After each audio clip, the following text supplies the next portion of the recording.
고린도전서 16장 13절부터 18절까지입니다. 자, 함께 합독을 하겠습니다. 13절부터 18절까지 시작. 깨어 믿음에 굳게 서서 남자답게 강건하여라. 너희 모든 일을 사랑으로 행하라. 형제들아, 스데바나의 집은 곧 아가의 첫 열매요 또 섬기기로 작정한 줄을 너희가 아는지라. 내가 너희를 권하노니 이 같은 자들과 또 함께 일하며 수고하는 모든 자에게 복종하라. 내가 스데바나와 부드나도와 아가이고의 온 것을 기뻐하노니 저희가 너희의 부족한 것을 보충하였음이니라. 저희가 나와 함께 너희 마음을 시원케 하였으니 그러므로 너희는 이런 자들을 알아주라. 아멘. 옆 사람과 같이 한번 인사하겠습니다. 만나 뵙게 돼서 반갑습니다. 인사합니다. 다시 옆 사람 보고 평강의 복을 받아 누리신 주인공이 되시기 바랍니다 라고 인사합니다. 다시 한번 눈을 맞춥니다. 사람 잘 만나는 복 받으시기 바랍니다 라고 인사합니다. 손을 머리에다 손을 대시면서 생각의 복을 주옵소서라고 인사합니다. 오늘 참 기분 좋은 날이에요. 왜냐하면 일부 예배 때 그동안 쉬셨던 집사님 네 분이 일부 예배 오셨더라고요. 목사님이 성도님 만나는 것이 그렇게 좋은 줄 예전에 미처 몰랐어요. 참 좋은 일이 있어서 기분이 좋았어요. 3부 예배는 허여준 장로님의 어머님께서 100살은 아니고 9순이 되었대요. 그래서 온 가족 친척들이 다 모이셨어요. 함께 예배를 드릴 수 있어서 감사한데 우리 권사님 바라보면서 축하드립니다 라고 인사하겠습니다. 이왕이면 박수 크게 치면서 나도 90까지 살 수 있는지 모르겠어요. 그때까지 살면 박수 쳐주시기 바랍니다. 모르는 일이니까. 여러분, 오늘 말씀을 통해서 함께 은혜 나누길 원하는데요. 이 본문 말씀을 읽어보면 조금 이해하기가 어려워요. 이 개정판 성경을 조금 다듬어 번역했으면 어떻을까 그런 내용인데 제가 다시 한번 읽어볼게요. 늘 깨어 있으십시오. 굳건한 믿음을 가지고 씩씩하고 용감한 사람이 되십시오.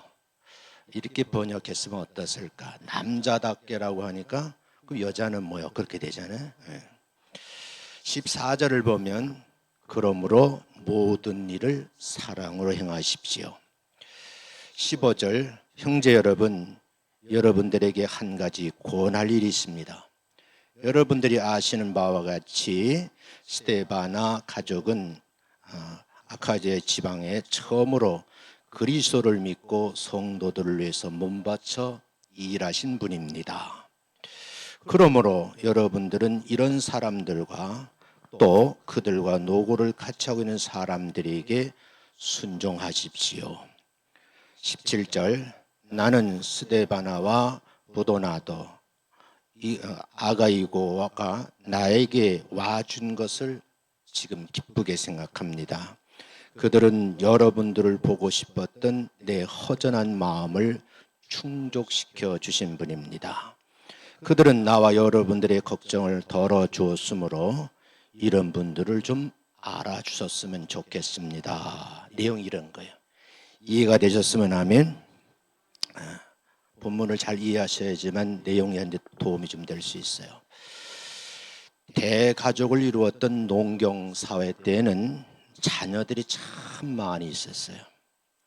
저희 외가 쪽에도 여러 형제들이 있었는데 우리 큰이모님은 자녀를 12를 낳았어요. 한마디로 말하면 한다스. 정말 대단한 분이야. 우리 어머니도 아마 유전자 같아서 아버님이 살아계셨으면 13명 채웠지 않았을까 그런 생각을 해요. 그런데 많은 자녀들 가운데 다 귀엽죠. 부모님의 사랑을 받고 자란 자녀들이니까요. 근데 그 중에서도 유독히 부모의 사랑을 많이 받는 자녀가 있다. 근데 그런 자녀들을 이웃 사람들이 아무개는 귀염둥이야 그러더라고요. 옆 사람 보고 당신은 귀염둥이십니까? 시작. 껄쩍지근한 분들은 귀염둥이라는 소리를 못 들은 것 같아. 예를 들면 막내가 귀염둥이가 될 수 있어요. 너무너무 끝에 난 아이니까 얼마나 귀엽겠어요. 그러니까 모든 어르신들 집안 사람들이 귀염둥이 하죠. 아들이 있는 가정에 어쩌다가 딸이 하나 태어났어요. 그러면 그 딸이요 너무나 귀염둥이야. 그런 분 있으면 손 들어보세요. 나는 우리 집안에서 귀염둥이였었다. 손 들어봐요. 허 목사님 딸이 귀염둥이래. 믿거나 말거나. 이렇게 귀염둥이가 있어요. 그런가 하면 딸이 많이 있는데 늦게 늦둥이가 태어났는데 그게 아들이야. 그 아들이 귀염을 받는 거예요. 그 아들이 귀염둥이가 되는 경우 있어요. 그게 우리 집 얘기야. 우리 아들이 막내인데 내 나이 30 중반 때 낳았어요. 그러니까 얼마나 귀엽겠어요. 귀여운데 제가 너무너무 귀여워서 하나님이 기도했어요. 하나님보다 아들이 더 귀여울까 봐 조심하면서 키웠거든요. 그런데 교회에서도 이런 분들이 있다. 교회 안에서도 보면 교회 구성원들에게 기쁨이 되고 목회자에게도 도움이 되고 하나님 앞에 영광을 돌리는 사람이 있다는 거예요. 우린 그 사람을 보고 하나님 편에서 보면 저분이 하나님께 귀여움을 독차지 않은 성도이구나. 우린 그분을 뭐라 그래요? 귀염둥이다 그런 얘기예요.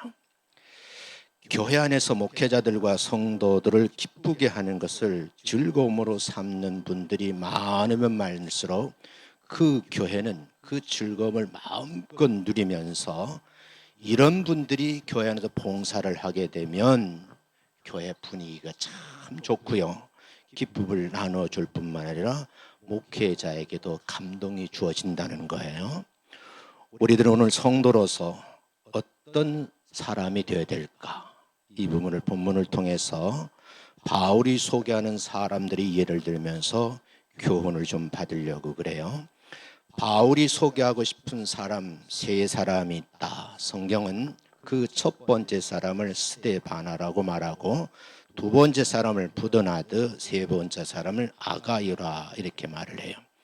그러면 이 사람들이 왜 목회자에 큰 기쁨을 주었는가? 16장 18절 마지막 절인데 이렇게 소개를 하고 있어요. 좀 영상을 보고 같이 한번 읽겠습니다. 시작. 저희가 나와 너희 마음을 시원케 하였느니라. 답답한 상태에 있었는데 이 세 사람이 바울의 마음을 어떻게 해요? 시원케 했다는 거예요. 갈증을 한 번에 해결할 수 있는 그런 사람들이었다 그런 말이죠. 교역자들에게나 이웃들에게나 부부 사이에서도 마음을 시원케 해주는 사람이 있다고 하면 그 가정, 그 교회, 그 회사는 행복한 회사요, 행복한 가정이요, 여러분 더불어 사는 믿음의 공동체인 줄로 믿습니다. 이런 사람들과 함께하는 사람들이 뭐예요? 귀염둥이, 행복한 사람이라 그런 말이죠. 바울이 에베소에 있었을 때에 고린도 교회에서 들려오는 소식을 듣고 있었어요. 전해 듣기가 너무너무 불편한 거예요. 교회당 안에서 파당이 생겼는데 네 파로 나눠졌어요. 한쪽 사람의 말에 나는 베드로를 좋아하는데 난 베드로 파입니다. 아닙니다. 바울에도 복음을 전했기 때문에 난 바울 파입니다. 아볼로도 이 지역을 전한 난 아볼로 파입니다. 조금 성경 공부한 사람은 나는 이것도 저 예수 파입니다 그랬어요. 네 파로 갈라졌어요. 갈라진 것과 같은 이해를 하는데 내부는 나누어져서 소문이 노출됐는데 바울이 듣기 심히 불편한 거예요. 그 문제에 성도들 간의 부도덕한 관계, 성문제까지 포함되어 있거든요. 두 번째는 제사 음식을 먹느냐 마느냐 문제. 소송 문제까지 세 번째 걸려들었고 마지막 네 번째가 바울의 마음을 아프게 하는데 바울이 사도권에 대한 사도냐 아니냐 문제를 노출시킨 교회가 고린도 교회예요. 원래 성경적으로 보면 사도는 12명밖에 없거든요. 그래서 마띠아를 마주 채워서 유다대인 채워서 12명의 사도가 있잖아요. 근데 예수님이 부른 사람들, 제자로 부른 사람을 12사도라 그러는데 바울을 부른 적은 없거든요. 바울은 예수 믿는 사람들 잡아 죽이려고 담액석으로 가다가 길가에서 부활하신 예수님 만났는데 그걸 증명할 수가 없는 거예요. 왜? 제자들은 함께 있지 않았거든요. 그런데 사도권에 대한 문제로 인해서 사람들이 분열이 되는 거죠. 그때 고린도에서 세 사람이 바울에게 다가왔어요. 그들이 와서 전하는 말을 듣고 바울이 마음이 시원해졌다, 상쾌해졌다, 그 얘기거든요. 그러면 고린도 교회가 내부로 나눠져 싸움박질을 하고 소송 문제가 생기고 성 문제가 생기고 복잡한 문제가 생겼는데 여기 와서 바울에게 그 교환의 분열 상태를 전해하는 것이 맞는데 이 말을 전하지 아니하고 어떤 말을 전했길래 바울의 마음이 시원해졌을까? 오늘 함께 은혜 나누길 원합니다. 사도 바울도 자기를 돕고 용기를 북돋은 사람들을 기쁨이 되는 사람들이라고 평을 하죠. 오늘 우리도 주시는 말씀을 통해서 하나님께서 우리 교회의 가정에 기쁨이 되는 성도가 되시기를 주의 이름으로 축원합니다. 너도 올라올래? 은혜 받고 싶어? 참 대단해요. 놔두세요. 신경 쓰지 말고. 본인은 은혜 받아. 이 니비 또 부려. 자, 기쁨이 되는 성도들에게 특징이 있다. 그 특징이 뭐냐? 첫 번째, 기쁨이 되는 성도는 섬김을 좋아한다는 거야. 믿어지시면 아멘. 예수님께서 제자들과 만찬을 하시기 위해서 집 안으로 들어가셨어요. 그러면 만찬장의 최고의 극빈 대우를 받으실 분이 예수님이잖아요. 근데 그렇게 귀한 분이 오셨는데 예수님을 시중 두는 사람이 없어. 발을 시켜줄 사람이 없는 거죠. 근데 그 안에 있는 모든 사람들은 나도 귀한 사람이니까 대접받고 싶습니다 하는 사람은 있었는데 정작 귀한 분이 오셨는데 그분을 대접하려는 사람이 없었다, 그 말이에요. 그러면 우리 같으면 이런 하고 육두문자를 쓰면서 야단칠 수도 있잖아요. 근데 성경을 보면 예수님께서 이 상황을 딱 지켜보시고 제일 먼저는 허리에다 수건을 두르세요. 대야에다가 물을 떠다가 담가와서 제자들의 발을 씻겨주는 거예요. 모든 사람들이 대접받으려고 하는데 정작 대접받을 만하신 하나님의 아들 예수 그리스도가 오셨는데 자세는 뭐예요? 섬기려고 하는 자세가 되어 있지 않다는 거예요.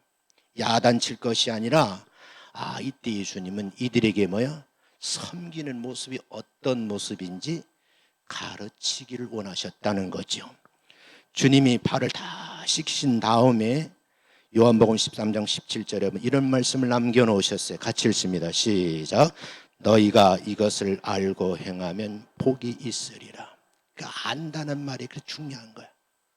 모르면 복을 받을 수가 없잖아요. 그 예수님이 하시는 말씀이 너희가 나처럼 허리에 수건을 두르고 물을 떠다가 주변 사람들이 이렇게 발을 씻기면 복을 받는 일인데 왜 이 복 받는 일을 하지 않느냐라고 말씀을 하는 거예요. 따라합니다. 섬기는 것을 알면 실천해야 됩니다. 섬기는 것을 교회에서 배웠으면 그 다음은 행동으로 옮기는 것이 필요하다는 거예요. 한국 교회 성도 특징이 뭐냐? 들은 내용은 풍성해요. 성경 지식이 많아요. 근데 실제요, 실천하지 않는다는 거예요. 섬기지 않는 것이 문제라는 거죠. 우리 예수님께서는 이것으로 만족하지 아니하시고 인류 구원을 위해서 자신을 낮추셨는데 어느 때까지? 죽기까지 낮추셨다는 거예요. 교회 안에서 어떤 직분도 어떤 위치에 있던 때가 이제 교회 주신 직분은 섬김의 직분인데 봉사하라는 직분인 줄로 믿습니다. 목사가 제일 높고 담임 목사가 중에 제일 높고 부목사가 그 다음이고 그 다음에 무슨 그런 게 아니라는 거죠. 교회는 사찰 집사도부터 제가 저 담임 목사에게 다 뭐하는 직분이 봉사라는 섬김의 직분이라는 사실을 꼭 잊지 마시고 순종하시는 여러분 되시기를 주님의 이름으로 축원합니다. 여러분, 교회에서 직분을 준 것은 그 사람의 명예를 세워주고 그를 알아주고 대접해 주라고 허락한 직분이 아니라는 거예요. 한마디로 말하면 일하라고 주신 것이다. 일 잘하는 모습이 있으면 주인의 인정을 받을 수 있고 사랑을 받을 수 있고 동시에 뭐예요? 녹을 받을 수 있죠. 주님의 자녀들도 일을 맡은 자로 열심히 하게 되면 주님께로부터 인정받고 하늘의 신령한 복을 받을 뿐만 아니라 이 땅에서 기름진 복을 받아 누리게 될 줄로 믿습니다. 그런 복을 받은 사람들이 이 사람들을 보면 교회로부터 인정받는 사람이고 성도들로부터 사랑받고 있기 때문에 많은 사람들이 뭐예요? 존경을 하는 거예요. 우리 교회 4분 장로님, 명예 2분 장로님 모든 성도로부터 존경의 대상이 되시기를 주의 이름으로 축원합니다. 교회는 구도가 역삼각형 구도예요. 담임 목사는 제일 밑에서 온 성도를 받들고서 중심을 잡지 않으면 삼각형은 무너지게 돼 있는 거예요. 누구든지 세상 교회에서 높임을 받기 위해서 직분을 받는 사람은 없지요. 그런데 어떤 이들은 교회에서 주는 직분을 명예로 여기는 분들이 있어요. 그래서 제가 경험상 보면 이게 지금 27년 8년차 목회하잖아요. 외부에서 어떤 분이 목사님 저 장로 주면 이겨 올게요.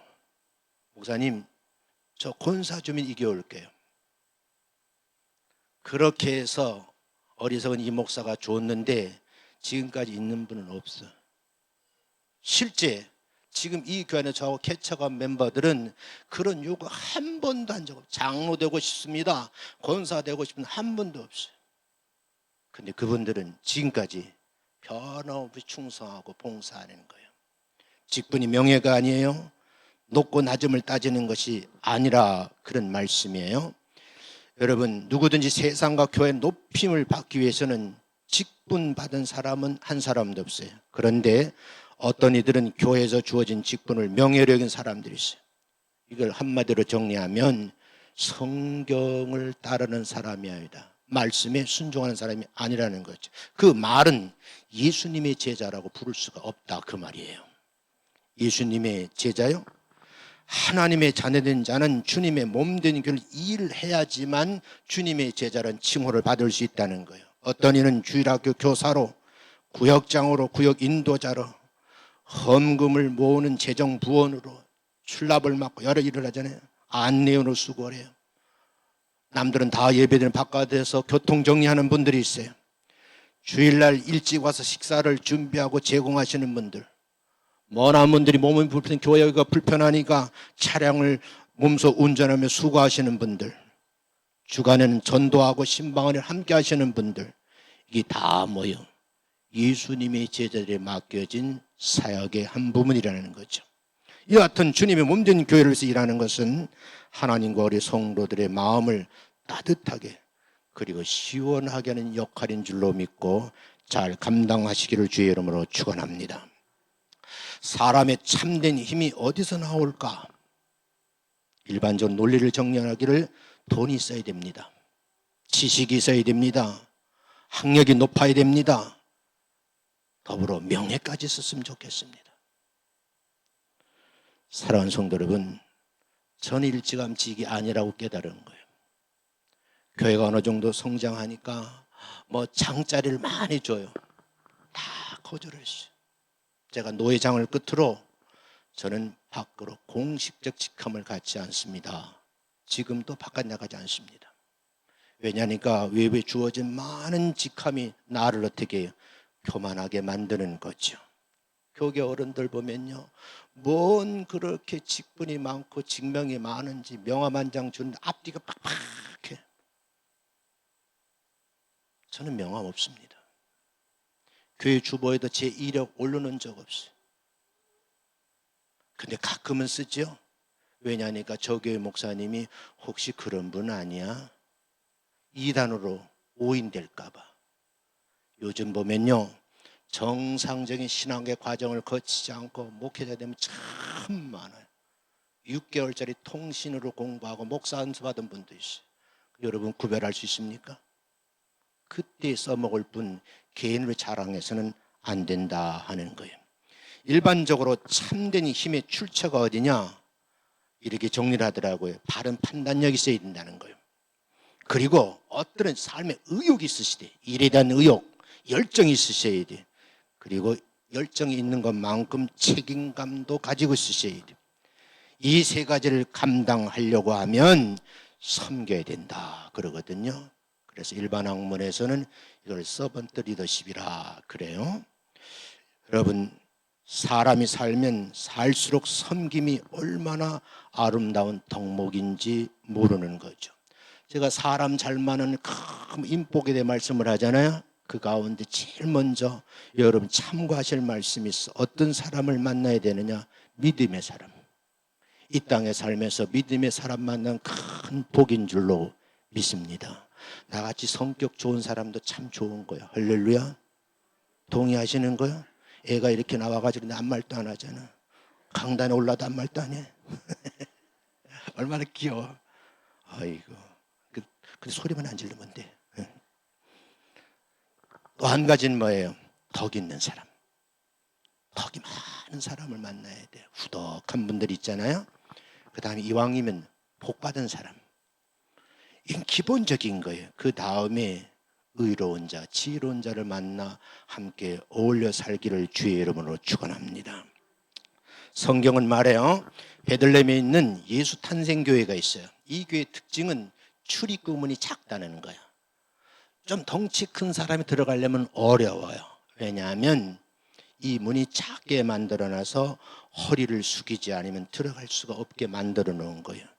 예배를 드리려고 온 사람인데 뻣뻣해가지고 교회 안에 그 누구를 보고도 허리 숙이고 인사 한번 나누지 않는 거만한 성도가 있다고 하면 이 교회 한번 출석하셔서 허리 굽히는 훈련을 하셔야 돼요. 이게 우리에게 필요해요. 예수를 영접하면 허리를 굽혀야 한다는 것을 상징적으로 말해준 예가 성경에 있는데, 여러분 마태복음 20장 28절을 보면 이렇게 되어 있어요. 한번 같이 읽겠습니다. 시작.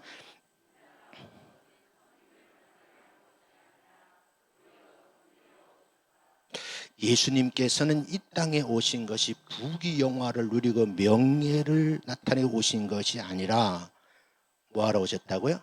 섬김을 받으러 오신 것이요, 도리어 섬기려고 이 땅에 오셨다는 것. 본문 전체를 보면 인자가 온 것은 섬김을 받으려 함이 아니라 도리어 섬기려 하고 자기 목숨을 많은 사람들에게 어떻게 대속물로 내어주려고 오셨다, 이렇게 말씀을 하는 거예요.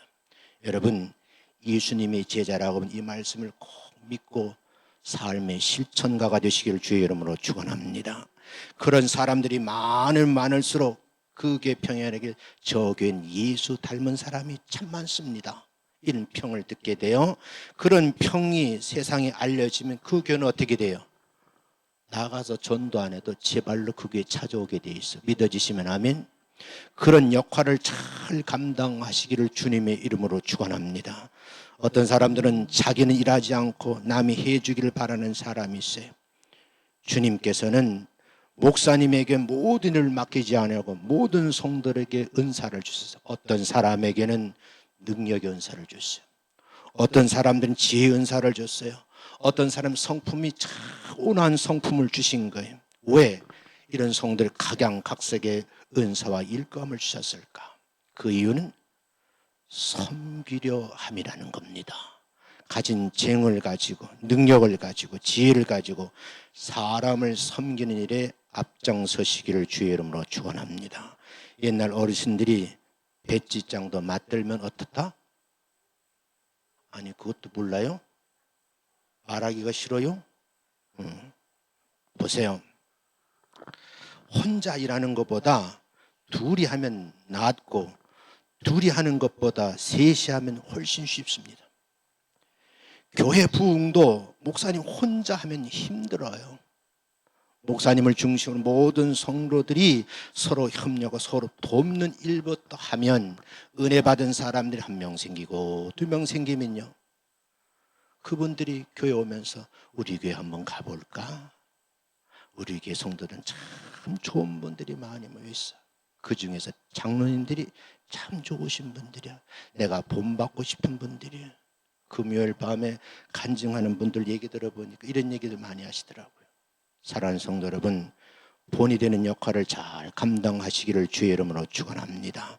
일 잘하고 잘 섬기고 봉사 잘하는 성도는 모든 사람들의 기쁨을 나눠주는 사람이 되고 뜨거운 여름에 냉수같이 시원케 해주는 역할을 잘 감당하게 될 줄로 믿습니다. 주님의 뜻을 잘 받드는 사람은 산속에 가면 피톤치드 나와서 우리 마음을 시원하게 하잖아요. 신선한 공기를 주는 것처럼 교회 구성원들에게 신선함을 제공하는 주의 종들이 될 줄로 믿습니다.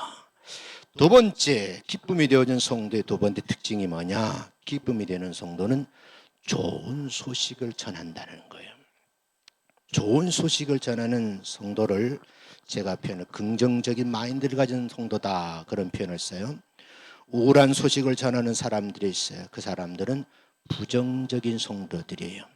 부정적인 사고와 함께 나오는 내뱉는 말을 자꾸 들어오게 되면 내가 어떻게 돼요? 우울해지는 거예요. 그래서 여러분, 같이 인사를 해도 얼굴을 보면 밝게 상큼하게 밝은 미소를 지으시기를 주의 이름으로 축원합니다. 어떻게? 바보스러울 정도로 가장 웃는 모습 잘 펴는 게 뭐야? 저 안동에 가면 하회 마을이 있어요. 그 하회탈처럼 만면 주름이 있어도 활짝 웃는 것을 보면요, 그게 그 보면 괜히 기분이 좋아지잖아요. 내가 그렇게 만족한 상태에서 내 마음의 편 얼굴로 표현하면 저 사람 예수 믿는 사람 아니야? 그런 평가의 대상이 바로 여러분 되시기를 주님의 이름으로 축원합니다. 세상 일은 그 어떤 징간에 관점에 따라 좋아질 수도 있고 나쁠 수도 있어요. 그런데 어떤 이들은 항상 자기 사고가 부정적이니까 얼굴 표정이 어두운 거예요. 어두운 것으로 끝나지 않고 상대방을 평가를 하는 거예요. 너는 왜 인생을 그렇게 사니? 그럼 너는 어떻게 사는데? 자기의 삶은 뒤돌아보지 아니하고 항상 남을 평가하는 거예요. 이런 분들의 사고가 부정적이다 보니까 눈에 보이는 것 자체가 여러분 부분적으로 받아들이니까 늘 불만이 쌓여가고 말로 표현할 수밖에 없는데 그게 불만을 토로하는 거예요. 우리에게는 원망 불평보다는 감사의 내용이 풍성한 여러분의 아름다운 마음의 상태가 되시기를 주의 이름으로 축원합니다. 이런 표현을 해볼게요. 선글라스를 쓰는 거예요. 노란색의 여러분 선글라스 쓰면 세상이 다 노랗게 보여요. 파란 안경을 쓰면 세상이 온통 파랗게 보여요. 교회 안에서도 밖에서도 마찬가지예요. 여러분, 성경적 관점에서 볼 수 있는 안경을 쓰시면 여러분의 사고가 긍정적인 마인드로 바뀌게 될 줄로 믿습니다. 그런 사람들이 많은 말수록 그 교회가 부흥되는 거예요. 구약의 예를 좀 들어볼게요. 민수기 13장을 보면 모세가 여호와의 명령을 받았어요. 가나안 땅을 정탐하라는 거죠. 그래서 저 땅 안에 어떤 사람이 살고 있는지, 환경이 어떤지 12명을 선택해서 가나안 땅으로 들여다보냈어요. 이들이 들어가 살펴보니 땅의 모양은 이렇고 그 살고 있는 환경은 이렇고 사람들이 살만한 것인지 그 땅의 풍토등을 알아보기 위해서 투입을 한 거예요.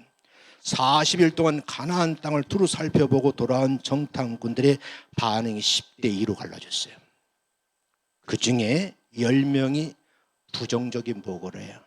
그 내용을 좀 간추려 보면 모세가 지시한 대로 내가 가나안 땅에 들어가 보니 그 땅에 사는 거민이 너무 강한 사람들 같습니다. 성읍이 너무 견고하게 만들어져서 어마어마한 성읍인데 흔들릴 것 같지 않습니다. 근데 그쪽 사람들을 살펴보니까 네피림의 후손인 아낙 자손들이었습니다. 기골이 장대하고 우리가 감히 상대할 수가 없습니다. 우리가 비교해 봤을 때 우리는 메뚜기와 같은 존재, 싸워봤자 질 수밖에 없습니다 하고 부정적인 보고를 해요. 근데 여러분, 그 12명 2명은 뭐라고 말하느냐, 10명 정탐과 같이 이 두 사람은 정탐꾼이 보고한 것은 사실입니다. 우리에게 능치 못함이 없는 하나님이 계시기 때문에 능히 우리는 그 땅을 차지할 수 있다고 우리는 믿습니다. 그리고 한마디로 정리를 하기를 그들은 우리의 밥입니다고 정리를 했어요. 그러니까 한 사람은 나는 메뚜기 같은 존재인데 상대가 안 된다라고 말을 하는데 이 두 사람은 뭐라 그래요? 아닙니다. 우리는 하나님이 계시기 때문에 그 땅에 쳐들어갔을 때 그들은 다 우리 밥이 되고 말 것입니다고 긍정적인 보고를 한 거예요. 똑같은 환경 상황을 보고서 10명의 정탐꾼 나쁜 면만 쳐다본 거예요. 낙심해서 들어와서 부정적인 보고를 했어요. 2명의 정탐꾼은 좋은 면을 보고 긍정적인 마인드를 가지고 지도자의 마음을 시원케 해드린 거죠. 마침내 소수의 두 사람의 긍정적인 마인드는 2명의 보고를 들은 모세의 명령에 따라서 아론과 훌이 군대를 끌고 가나안 땅을 진격하게 되죠. 마침내 이 땅을 차지하게 되고 오늘날까지 이분들이 뭐예요?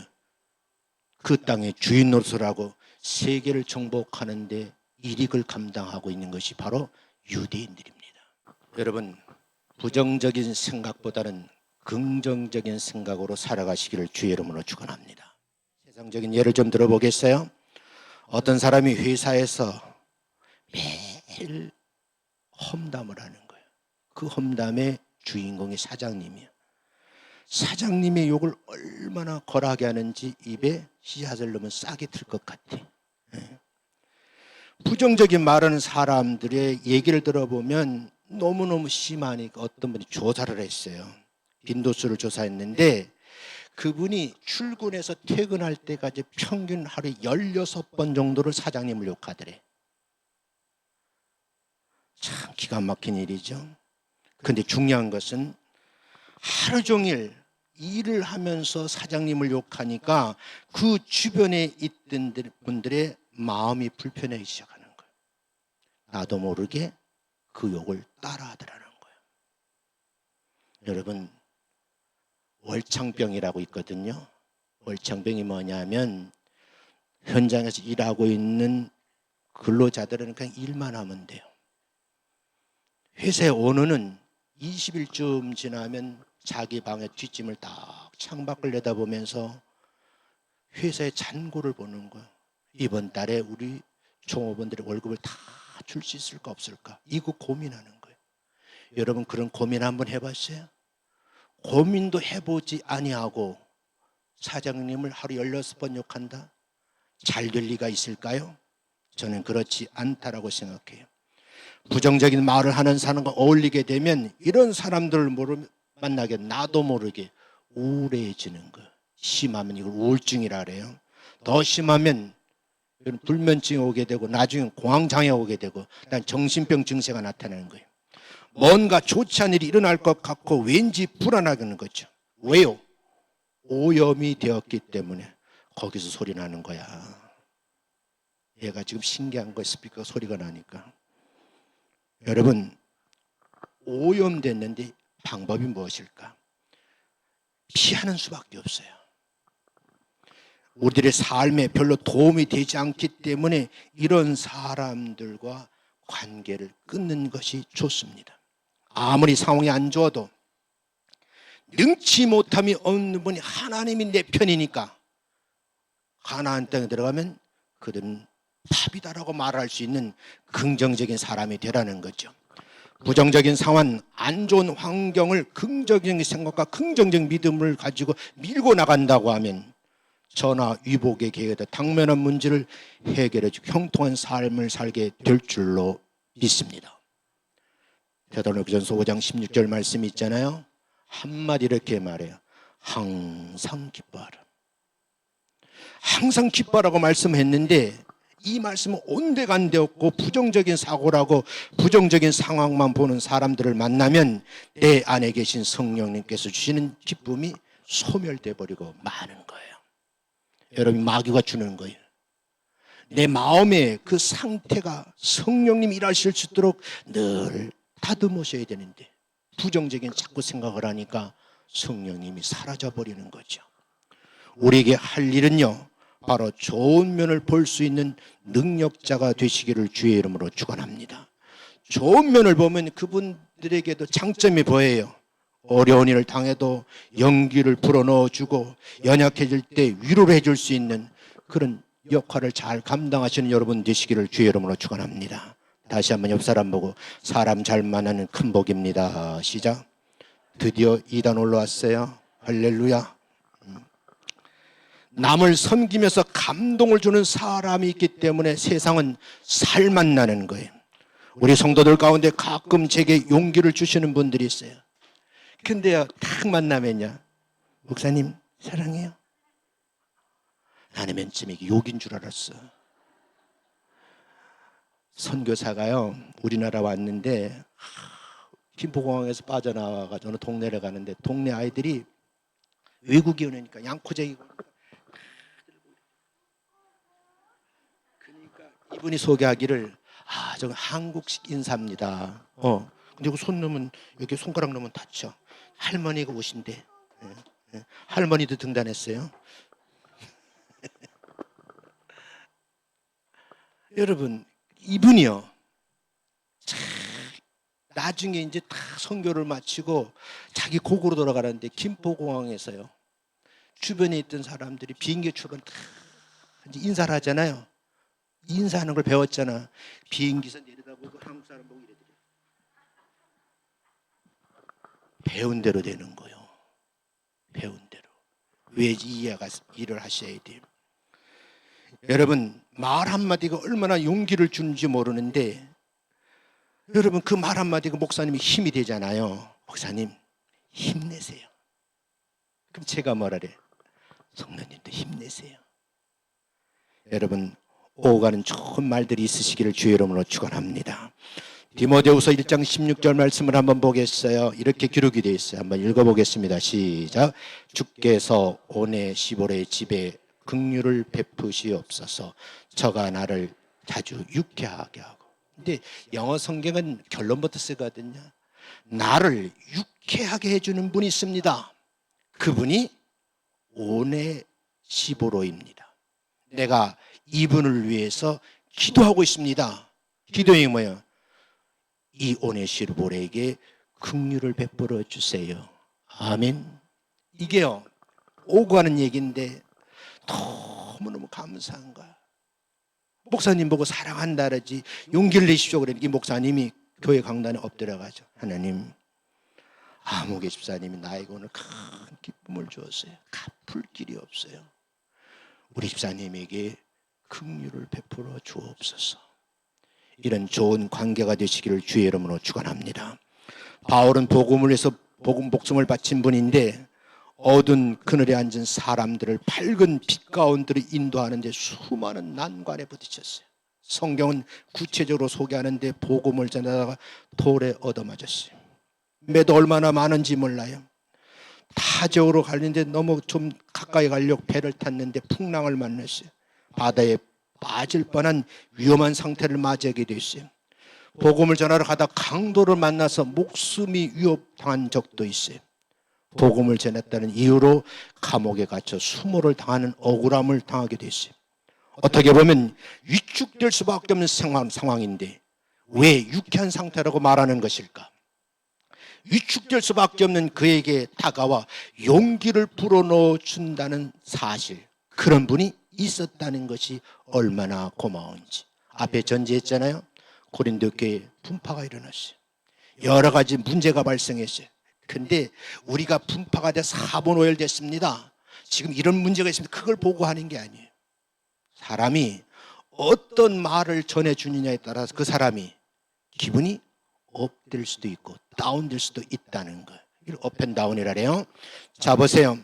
기분 좋은 말을 하게 되면 마음의 즐거움을 누리게 되고 심령에 힘을 주게 되어서 건강성을 유지한다는 거거든요. 잠언 25장 13절 말씀을 한번 보면 이렇게 되어 있어요. 충성된 사자는 그를 보낸 이에게 마치 추수한 날에 얼음 냉수 같아서. 추수할 때 얼마나 바쁘겠어요. 그때 뭐예요? 누군가 와가지고 물속에 얼음을 탁 떼워가지고 한 사발 따라주는 거예요. 이걸 벌컥벌컥 들어 마시는 거예요. 그때 마음의 시원함을 아세요? 지금 그 표현을 하고 있는 거예요.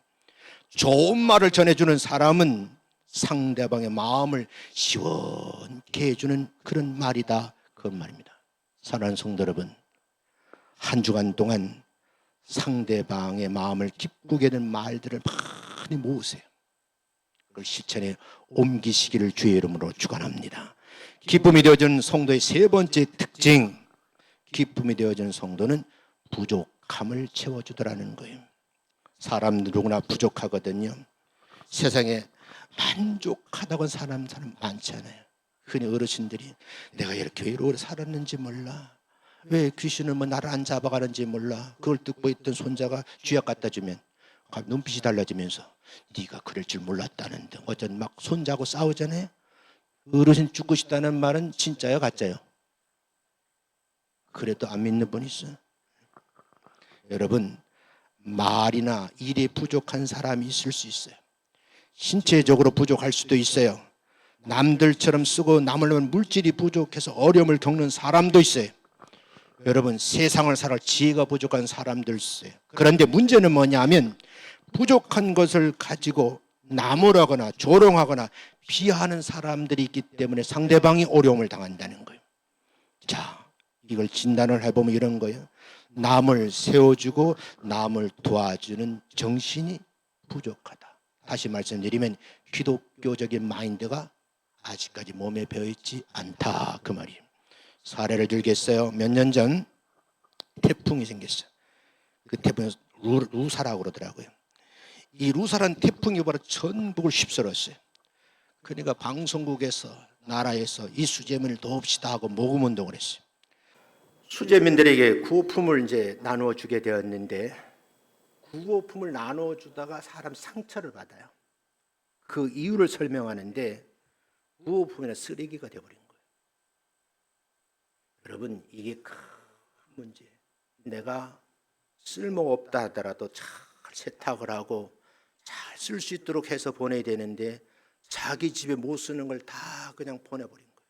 받은 사람이요, 상처를 받는 거예요. 그분들이 시골에서 하나 줄 수 없는 거예요. 결국 어떻게 될까요? 그 어르신이 TV 방송에 한 얘기야. 쓰레기 50m 같은 거 그걸 담아서 버리는 거예요. 여러분, 우리가 좀 조심해야 돼요. 주보에 나와 있지만 제가 7월 첫 주에 말레이시아적인 코타키나발루에 선교 여행을 가려고 그래요. 일정은 대학원생들하고 같이 가게 돼 있어 가게 되는데, 이왕 가는 길에 우리 교단의 최영철 선교사님이 계신 곳을 방문할 예정이에요. 최영철 선교사님은 우리 교단의 선교사님인데 그곳에 국제학교를 만들어서 운영하고 있는 분인데, 전화를 했어요. 그랬더니 내가 들어갈 때 뭐를 갖다 줬으면 좋겠는가 하고 목사님 부르니까 달고나 가져오시라 그러더라고요. 뭐요? 달고나를 여러분들이 좀 다음 주부터 제가 7월 5일 날 떠날 예정이니까 교회로 좀 헌물해 주시기를 주의 이름으로 축원합니다. 그곳에 가서 그 아이들에게 이것을 좀 전달하려고 그래요. 그러니까 가끔 제가 가면 여러분들이 광고하고 가거든요. 근데 여러분, 제가 이집트 갔을 때 그 초등학교 운동장을 갔어요. 아이들이 막 외국인 오니까 모여드는 거야. 내가 모나미 볼펜 하나씩 주었어요. 순간에요, 수백 명이 모이더라고. 외국인 저에게 선생님, 저도 볼펜 하나 주세요. 남은 볼펜 있으면 가져오시기 바랍니다. 나누어줘야 되겠어요. 그 국제학교니까 필기 도구가 좀 필요하거든요. 여러분이 기도하는 가운데에 조금 도움을 주셨으면 좋겠다 하는 생각을 하게 됩니다. 다음 주에 맥주 감사 절기호 헌금과 함께 선교 헌금을 여러분이 한 주간 아침 금식을 하시면서 좀 모으셨다가 내 끼니가 하루에 3,000원이다. 그럼 6일 동안이니까 21,000원. 이런 식으로 좀 모으셔서 이 국제학교에 도움을 좀 주었으면 좋겠다는 생각을 가지고 있습니다. 자, 이렇게 정리를 좀 할게요. 바울은 자기를 찾아준 사람들을 자신의 부족한 것을 보충해주는 동역자를 보고 마음이 어떻게 해요? 시원했다는 거예요. 너무너무 기뻤다는 거예요. 그래서 고린도전서 16장 17절에 보면 이렇게 기록을 하고 있죠. 자, 읽어봅니다. 시작. 저희가 너희의 부족한 것을 보충하였느니라. 그 교회의 부정적인 일들, 이뤄진 일들을 보고하는 것이 아니라 바울이 선교하는데 부족한 것을 채워준 거야. 마음을 보두어 주고 힘을 주고 용기를 주어서 또 다른 곳에 가서 교회를 세우십시오. 복음을 전하십시오. 열정을 심어줬다는 거죠. 우리도 오늘 이웃들에게 또 우리 함께 가는 국제학교 이 말레이시아에 있는 학생들에게 부족한 것을 보충해준 역할을 잘 감당하게 될 줄로 믿습니다. 말씀의 은혜를 통해서 위축되었잖아요. 이 사라진 기쁨을 회복하시는 성도님이 되시는데 내가 스스로 좋아하는 것을 하게 되면 여러분 사라진 기쁨이 회복되게 될 줄로 믿습니다.